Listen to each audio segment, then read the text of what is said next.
Hello, welcome to my channel. I'm Dr. Stefania. Thank you so much for finding me here. If you found this message, this is a divinely orchestrated God incidence moment, energetic incidence moment. And if you found this message is timeless. This is the overarching weekly energy uplift message for you.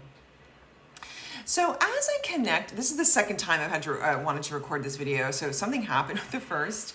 And so we're just going to know that divine flow is in this video and that all the technology works. So as I'm connecting with the overarching energy for this week, I am getting a strong fire energy, okay? So when I see the symbolism of fire, it always means for me, there's a few messages within fire, and that is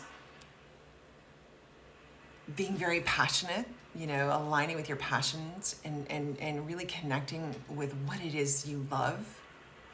We're here to feel that love and passion in our lives and connect with those divinely ordained gifts and nurture those gifts, cultivate those gifts, and then express them in the world so that we can reach for our highest possibility, our highest timeline, reach for the sky. The other side of the fire is that the fire messaging is that it can, obviously fire can burn us, it can scorch us. And it's when, for some of you here, there's this energy of having walked through hell, having walked through fire, having been through hell, feeling like, you know, that was really hard, like that kind of energy. And so when we go through the hardest of times, the hardest of obstacles, even though it hurts like hell, as you know, fire burning us, it actually makes us stronger, right? It makes us more resilient, and it helps us then it forces us to align with those passions, those true gifts, those true desires of what really is the most beneficial for us in our highest timeline. So that's the energy. So I do feel like for many of you, this is what's going on here with this overarching energy right now and coming up for this year, you know, 2023. I feel a lot of new beginning energy for us all. I also feel too, next to the fire are the circles. So when I see the circles, it's always a circle of life. And so I like to think of like life in cycles.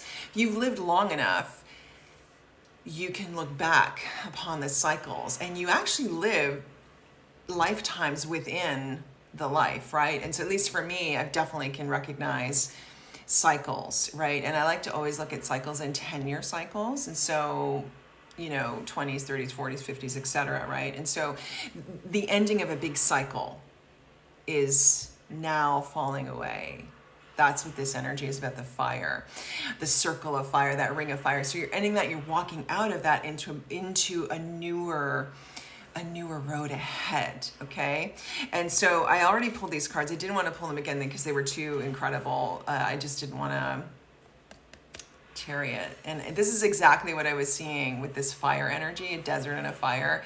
So, but this, you're coming out of this now quickly. So it feels to me, and look, Fool beside it, brand new beginning. These cards just came out. They just flew right out. And so I wish that first video didn't delete because this was really cool. But anyway, so new beginnings, Fool, new beginnings. So you're scorching, you know, you're letting all that stuff, the hell that you've been through, is you're turning a new corner with the Wheel of Fortune, a new cycle, change. Things are about to shift in a direction that brings you a tangible, new, manifested beginning, where you actually are going to now feel the results, see the results, receive an offer. That's what the Ace of Pentacles is all about, okay? And you've been working on the details, working on yourself, I feel, for many of you. Paying attention to that inner voice, the thing that tells you that you're not good enough, that you beat yourself up for the mistakes you've made in the past, choices you've made, behavior, etc. Stop beating yourself up over that, because the voice in your head can be the worst relationship you've ever had. And it's because you're creating that. With that fear, you draw that energy to you. And so this is a message to get out of that voice. Stop connecting in with that inner voice. Instead, connect with your bliss. Go back to old-fashioned vision boards, writing those affirmations that the energy that you want to connect with. Have it all around the house to implant that subconscious part of your brain each and every single day, so that you rewire that voice. Because for many of you, you're talking to yourself very poorly, and you're connecting in with old patterns, old coping mechanisms, old thoughts, old behaviors.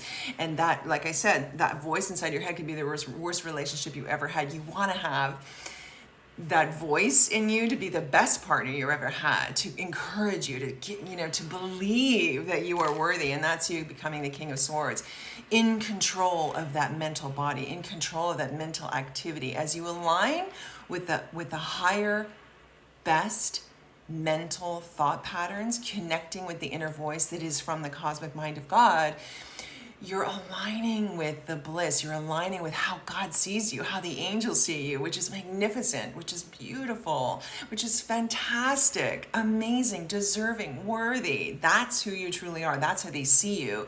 And you need to see yourself like that. You are deserving. So you're letting go and shedding the old stuff. It could be people, situations, jobs, cycles, but it's definitely the ending of a cycle and stepping into a new cycle. But very important for you to change the voice in your head and become the best partner for yourself that you could ever ask for. And then when you do that, the most important relationship is the one you have with yourself. You recognize that, you work on that, you draw to you magnetic and beautiful relationships on every level, okay? So that's what I have for you. Hope you'll have a beautiful week, and I'm sending you so much love and light. Namaste. Good luck.